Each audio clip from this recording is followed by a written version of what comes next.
Bismillah. Assalamualaikum warahmatullahi wabarakatuh. Alhamdulillahi rabbil alamin. Wassalatu wassalamu ala asrafi anbiya'i wal mursalin wa ala alihi wa sahbihi ajma'in. Taib, kepada seluruh anak-anak Bapak yang Bapak cintai karena Allah, alhamdulillah kita masih diberi kesempatan oleh Allah untuk melanjutkan kembali pembelajaran di semester genap ini. Yang mana pada pertemuan kali ini kita akan membahas tentang mata pelajaran matematika.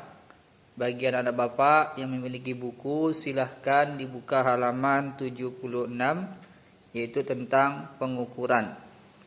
Di halaman 76 ini, hal yang akan kita bahas yaitu tentang pengukuran panjang dan pengukuran berat. Ya. Pada pengukuran panjang ini yang akan kita fokuskan yaitu tentang menuliskan hasil pengukuran panjang, kemudian membulatkan hasil dari pengukuran tersebut.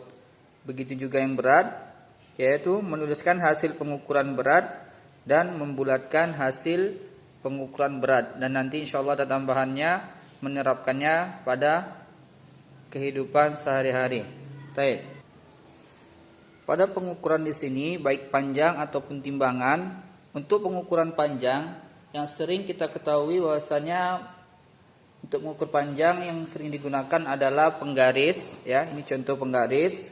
Kemudian ada yang namanya meteran dan ada juga yang disebut meteran pita yang biasa digunakan untuk mengukur pembuatan baju, atau meteran saku yang biasa digunakan oleh bangunan, ya, atau meteran roll. Kemudian untuk pengukuran berat yang sering digunakan disebut dengan timbangan. Nah, ini adalah contoh dari gambar timbangan, ya. Ini adalah merupakan contoh timbangan duduk. Selain timbangan duduk ini, ada juga yang disebut sebagai timbangan emas, ya. Ada timbangan digital, ya, dan masih banyak lagi yang lainnya, atau ada juga disebut dengan timbangan badan yang bisa kita gunakan untuk mengukur berat badan kita, ya.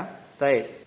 Kemudian yang pertama yaitu pengukuran panjang menggunakan satuan baku. Apa itu satuan baku? Satuan yang telah ditetapkan, yaitu meter, ya.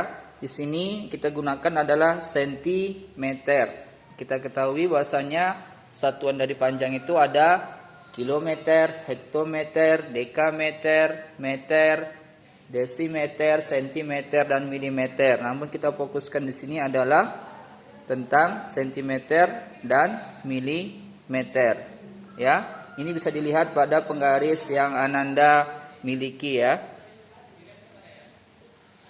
Contoh pengukuran panjang bisa Anda lihat di halaman 78. Ya, perhatikan pengukuran panjang pensil berikut. Ada pensil A dan pensil B. Kita lihat pensil A, cara mengukurnya adalah kita harus meletakkan salah satu ujung pensil ini di titik 0 atau garis 0 pada mister, ya. Di sini dia. Ya.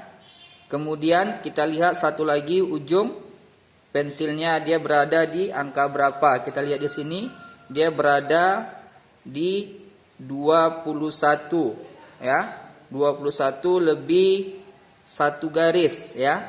Kalau garis yang besarnya ini dia dalam satuan sentimeter, sedangkan yang kecil-kecilnya ini satuan milimeter, ya.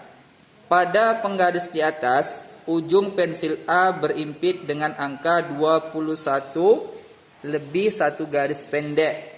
Jadi, panjang pensil A adalah 20 cm 1 mili. Atau bisa dituliskan dengan 21,1 cm.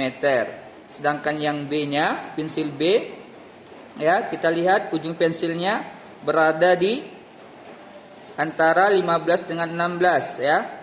Jika kita perhatikan lebih dekat,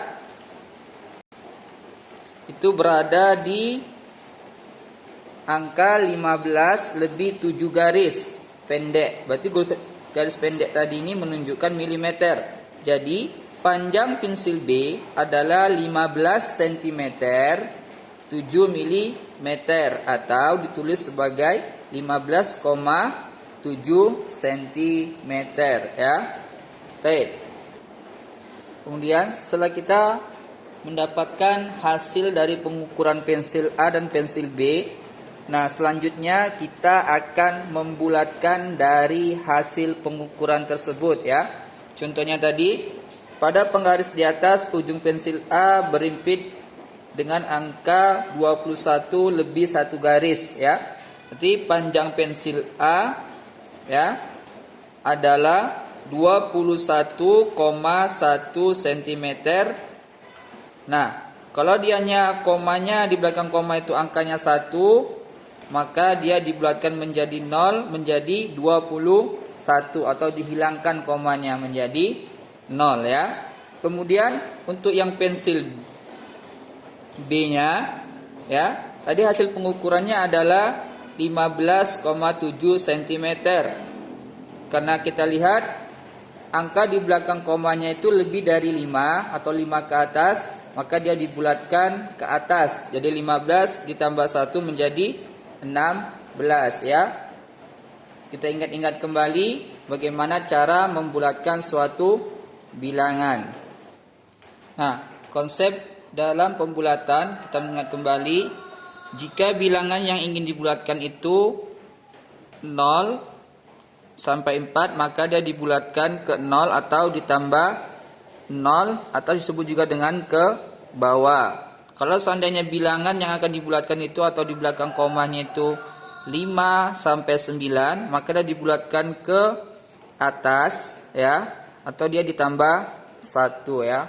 Contohnya ini misalnya 2,4 dibulatkan, maka dia 2 ditambah 0. Nah, 0 ini didapat dari mana? Karena dia angka di belakang komanya itu 0 sampai 4 atau di antara 0 sampai 4, maka dia ditambah 0. Maka 2 ditambah 0 sama dengan 2. Kemudian 5,5 ya, dibulatkan menjadi 5 ditambah 1, 6. Satunya ini didapat dari koma 5 ya. Karena kita ingat tadi 5 sampai 9 dibulatkan maka ditambah dengan 1 ya. Kemudian contoh yang lain 7,2. Nah, ini 2 ini karena dia antara 0 sampai 4, maka dia ditambah dengan 0 ya. Maka 7 ditambah 0 sama dengan 7. Kemudian 10 ditambah 6 atau 10,6 ya. Afwan ya, 10,6 dibulatkan menjadi 10 ditambah 1, hasilnya menjadi 11 ya. Jika seperti ini hasil pengukurannya ya. Baik. Kita ambil contoh dari soal latihan yang di halaman 81 yang nomor 4. Kita lihat di sini ada sebuah pensil yang diukur dengan sebuah penggaris. Jika kita perhatikan betul-betul, pensil ini panjangnya melebihi atau di antara 12 dan 13 ya. Kalau kita lihat di sini, garis yang pendeknya itu dia sampai di 3. Berarti artinya panjang pensil adalah 12 cm atau 12,3 cm ya. Tiganya itu diambil dari garis pendek 12,3 cm. Dibulatkan menjadi, karena komanya di bawah atau di bawah 5 atau di antara 0 sampai 4, maka dia dibulatkan ke bawah atau ditambah 0. Maka 12 ditambah 0 menjadi 12 ya. Itu merupakan salah satu contoh hasil pengukuran ya. Jika kurang jelas atau ingin ditanyakan, silakan ditanyakan kepada guru matematikanya masing-masing.